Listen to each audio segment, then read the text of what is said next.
అందరికీ నమస్కారం. నా పేరు శివ. మీరు వినబోతున్న కథ పేరు ఏం మాయో ఏం మంత్రామో. 25వ భాగం. ఈ కథ రచయిత్రి లక్ష్మి వెంకటేష్. ఆమె కలం పేరు యశ్దేవ్. సాచి మాటకి కష్టంగానే ఒప్పుకున్నారు రవిక. డిన్నర్ తర్వాత రెస్ట్ తీసుకోవటానికి అని రూమ్స్ కి వెళ్లిపోయారు అందరూ. సాచి వస్తున్నట్టు తెలియక అతని రూమ్ క్లీన్ చేయకపోవటంతో సమర్థ్ రూమ్ షేర్ చేసుకున్నాడు సాచి. సాచి ఫ్రెష్ అవ్వడానికి వెళ్ళినప్పుడు సమన్యకి మెసేజ్ చేశాడు సమర్థ్ సాచి వచ్చినట్టు. Wow, enjoy your moments Sam. తిరుగుతున్న హృదయాలు అని వచ్చిన రిప్లైకి నవ్వుకుంటూ హడ్ డిన్నర్ అన్న మెసేజ్ కి జస్ట్ ఫినిషెడ్ అని రిప్లై ఇస్తూ తన గార్డెన్ లోని ఒక గులాబీ పువ్వు ఫోటో పెట్టింది ఆమె.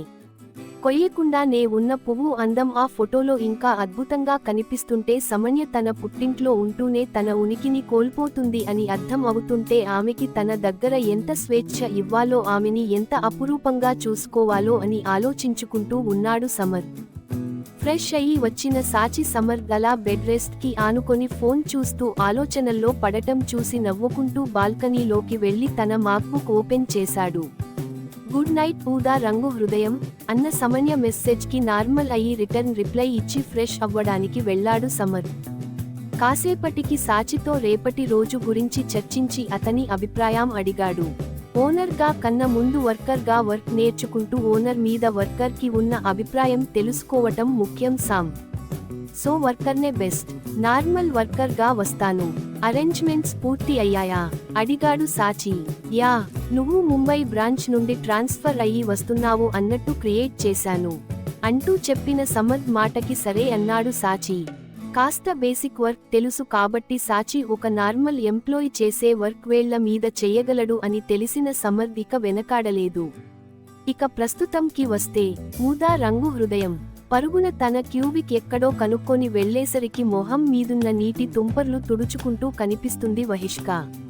అందరినీ ఒకసారి చూసి ఆమె వైపు చూపు తిప్పాడు. ఆమె మోహంలో ఎక్కడ కూడా సాఫ్ట్నెస్ కనిపించటం లేదు. అంతా పింపుల్స్ తో నిండి ఉంది. మరి తనకి ముట్టుకుంటే ఎందుకు సాఫ్ట్ గా తగిలింది అనుకుంటూనే ఎవరికీ అనుమానం రాకుండా తన మోహంలోని భావాలు ఏవి బయటకి చూపించకుండా వచ్చి కూర్చున్నాడు సవ్యసాచి. అందరికీ కొత్త వర్క్ ని ఈక్వల్ గా ఆలౌట్ చేసింది సమీరా ఒళ్ళు దగ్గర పెట్టుకొని. కానీ అరగంటికి ఒకసారి కాఫీ అనో వాష్రూమ్ అనో చిన్నపిల్లల సాకులు చెప్తూ తన డెస్క్ నుండి లేస్తూనే ఉంది. అన్ని గమనిస్తూనే తన ఫస్ట్ డే వర్క్ స్టార్ట్ చేశాడు సాచి. సరిగ్గా ఆఫీస్ స్టార్ట్ అయినా గంటన్నరకి అంటే స్టాఫ్ కాఫీ బ్రేక్ తీసుకునే టైంకి వచ్చాడు శ్రీను. ఎప్పుడు పుకార్లు పుట్టడం, అప్పుడప్పుడు వహిష్క శ్రీను కేబిన్ కి వెళ్లడం, అక్కడే 2-3 సార్లు స్టాఫ్ కళ్లల్లో పడటానికి కావాలని ఆమెకి దగ్గరగా శ్రీను ఉండటం మాత్రమే చూశారు స్టాఫ్. కానీ మొదటిసారి శ్రీను తనకి తానుగా వహిష్క కోసం అని బయటకి వచ్చాడు. వర్క్ లో లీనం అయినా స్టాఫ్ కూడా ఇప్పుడు జరగబోయే సీన్ కోసం అందరూ అటెన్షన్ లోకి వచ్చి మరీ చూశారు. అది కూడా గమనించాడు సాచి. అయినా మౌనంగా ఉన్నాడు. టీంలోకి కొత్తగా ఒకడు వచ్చాడు. అందరినీ గుచ్చి గుచ్చి చూస్తున్నాడు. అతని చూపు నా మీద వహిష్క మీదే ఎక్కువగా ఉంది అని వచ్చిన సమీరా మెసేజ్ కి కష్టంగా కాలం గడిపి బ్రేక్ లో బయటకి వచ్చాడు.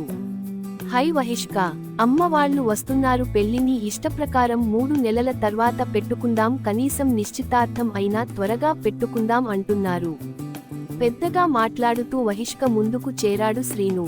అసలు అదేదో చాలా మామూలు విషయానికి అన్నట్టుగా అతను మాట్లాడటం వహిష్కకి చాలా ఇబ్బందిగా అనిపించింది. ఒక ఆడపిల్లగా తన ఇష్టం పక్కన పెట్టిన అభిప్రాయం కూడా అడగని అతను ఇప్పుడు అలా అంత ఓపెన్ గా అంత తన ఇష్టప్రకారమే జరుగుతున్నట్టుగా ప్రవర్తించటం నచ్చటం లేదు. కానీ చెప్పలేని ఆసక్తత తనది. సాచి మాత్రం వాళ్ల డ్రామాని చాలా స్ట్రైట్ గా చూస్తున్నాడు. వహిష్క ఏమి మాట్లాడకపోవటం చూసి ఆమెని మనసులోనే బండబూతులు తిట్టుకుంటూ సమీరా వైపు చూశాడు. ఆమె కళ్లల్లో తన పట్ల కోరిక కనిపిస్తుంటే శ్రీనుకి ఆగడం కష్టం అయింది. శ్రీను చూపుని గమనించిన సాచి సైడ్ స్మైల్ తో వాళ్లని చూస్తూ ఫినిష్ అనే మెసేజ్ సమర్థ్ కి సెండ్ చేసి వహిష్కని స్టైర్ చెయ్యడం స్టార్ట్ చేశాడు. సరే, నీకు ఇష్టమే అని చెప్తాను. 10 డేస్ లో ముహూర్తం ఏదైనా ఉంటే చూడమని చెప్తాను. తన నిర్ణయం ఆమె ఇష్టంగా మార్చి చెప్పాడు శ్రీను. అప్పటికి వహిష్క ఏం మాట్లాడలేదు, మౌనంగా ఉంది అంతే. ఆమెనే సూటిగా చూస్తున్న సాచి చూపు వహిష్కని తాకింది ఏమో. తల ఎత్తి చూసింది. ఆమె సోల్నే చూస్తున్నట్టుగా చాలా షార్ప్గా ఉన్న అతని చూపుకి వహిష్కలో చిన్న భయం మొదలైంది. కానీ క్షణంలో దాన్ని తొక్కేసి ఏ భావం మోహంలో చూపించలేదు. జస్ట్ ఫ్రాక్షన్ ఆఫ్ సెకండ్స్లో మారిన ఆమె ఫీలింగ్స్ చూడగలిగాడు. కానీ అవేంటో తెలియలేదు సాచికి. తెలిసేంత పరిచయం లేదు ఇద్దరి మధ్య. కాసేపు ఈ అనవసర డిస్కషన్ గడిచాక ఫార్మల్గా సాచిని పరిచయం చేసుకుని తన వర్క్కి వెళ్ళిపోయాడు శ్రీను. సాచికి అర్థం అయింది డైరెక్ట్గా వహిష్కని ఇండైరెక్ట్గా సమీరాని తన సొంతం అని బాడీ లాంగ్వేజ్ ద్వారా చెప్పి వెళ్ళాడు శ్రీను. ఒక అబ్బాయిగా ఆ మాత్రం తెలియదా సాచికి ఇంకో అబ్బాయి మైండ్లో ఏం రన్ అవుతుందో. మనసులో ఆలోచనలు అలాగే ఉన్నాయి. ఫస్ట్ డే వర్క్ స్టార్ట్ చేశాడు సాచి. అతను గంట చేసిన వర్క్కే హాఫ్ డే వర్క్ అయిపోతే లంచ్ బ్రేక్ వచ్చింది.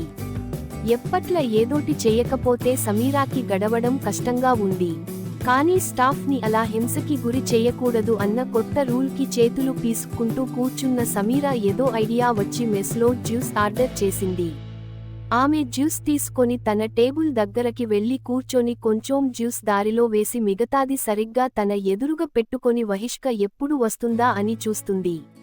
అది కూడా పాయింట్ టు పాయింట్ గమనిస్తున్న సాచి నవ్వుకున్నాడు. వహిష్క రావటం చూసుకోక సమీరా ఫ్లోర్ మీద పారబోసిన జ్యూస్ మీద కాలేసి జారి ఆమె ముందు పడుతూ సమీరా ప్లేట్ జ్యూస్ని ఆమె మీదకే పడేలా చేయడం క్షణాల్లో జరిగిపోయింది. జ్యూస్ ఎక్సెప్ట్ చేసింది కానీ ఆమె రైస్ కూడా తన మీద పడేసేసరికి పిచ్చ కోపం వచ్చింది సమీరాకి. రూల్స్ గురించి మర్చిపోయి వహిష్క జుట్టు పట్టుకొని పైకి లేపి మరి ఆ చెంప ఈ చెంప పగలగొట్టింది సమీరా. ఆమె ప్రవర్తన చూసిన సాచికి కోపంతో కళ్ళు ఎరుపెక్కి మౌనంగా ఉన్న వహిష్కనే సూటిగా చూస్తున్నాడు. ఎందుకో సాచి చూపు తెలిసిందో ఏమో సమీరా దెబ్బలకి చుక్క నీరు బయటకి రాకుండా ఓర్చుకుంటూ కళ్ళు తిప్పిన ఆమెకి పిడికిలి బిగించి తన వైపే కోపంగా చూస్తున్న సాచి కనిపించి ఆమె వెంటనే చూపు తిప్పేసింది. ఈసారి ఎక్కువసేపు సమయం తీసుకోలేదు. సీఈఓగా సమర్ అక్కడికి నిమిషాల్లో చేరుకుంటే శర్మ గారు కూడా వచ్చారు. శర్మ గారిని చూసి శ్రీను కంగారుగా వచ్చేసరికి వహిష్కని కొడుతూ కనిపిస్తుంది సమీరా. తల కొట్టుకోవాలని అనిపిస్తుంటే బలవంతంగా ఆ కోరిక ఆపుకొని సమర్ కి లీడ్ ఇవ్వకుండా తనే ముందు దూరాడు Srinu. What miss Sameera, what is happening here? Base voice తో అడుగుతున్న శ్రీను మాటకి కోపంగా అతన్ని చూస్తూ అతని పక్కనే ఉన్న సమర్, శర్మ గార్లని చూసి అప్పుడు ఈ లోకంలోకి వస్తూ తన కంగారుని అణిచేస్తూ, అది తను వర్క్ సరిగ్గా చేయడం లేదని నేను గట్టిగా మందలిస్తే తను అది తీసుకోలేక ఇప్పుడు ఎంగిరి ఫుడ్ నా మీద విసిరేసింది సర్. ఒక ఎంప్లాయీ మీదకి చెయ్యి చేసుకోకూడదు అనేది మన నైతిక విలువ అయితే ఒక ఎంప్లాయీగా తన మిస్టేక్ ఎత్తి చూపిస్తే పై అధికారి మీద ఇలా చేయడం తప్పే కదా సర్. ఆ కోపంలో అంటుంటే క్లాప్స్ కొడుతూ ముందుకు వచ్చిన సాచి వెంటనే తన దగ్గరున్న ఒక పెన్డ్రైవ్ ని సమర్ కి చూపించి ఒక ప్రాజెక్టర్ అప్పటికప్పుడు ఆ హాల్లో అరేంజ్ చేయించాడు. ఏదో ఓనర్ నే ఆర్డర్ వేసినట్టు అన్ని క్షణాల్లో జరుగుతుంటే బిత్తర చూపులు చూస్తారు శ్రీను, సమీరాతో పాటు మిగతా స్టాఫ్ కూడా. కానీ ప్రాజెక్టర్ రాగానే తన దగ్గరున్న పెన్డ్రైవ్ కనెక్ట్ చేశాడు సాచి. సమీరా ఆ ఆఫీస్కి వచ్చినప్పటి నుండి ఆమె పెర్ఫార్మెన్స్ గురించి, ఆమె అసలు ఇప్పుడు ఒక టీఎల్గా ఎలా అయిందో మొత్తం డీటెయిల్డ్గా ఉంది.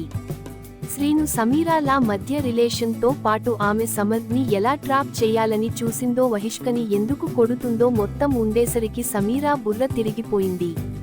అలాగే ఆమె ఎప్పుడు స్టాఫ్ ముందు వహిష్కని కొట్టిన చెప్పే రీజన్స్ అన్ని అబద్ధం అని ప్రూఫ్స్తో సహా ఇస్తూ ఉన్న ఆ వీడియో చూసి సమీరా తనని ట్రాప్ చెయ్యాలనే కాదు, అసలు ఆమెకి ఈ జాబ్నే వర్క్ కాదని తెలుస్తుంటే సమర్ మోహం కోపంతో ఎర్రగా అయిపోతుంది.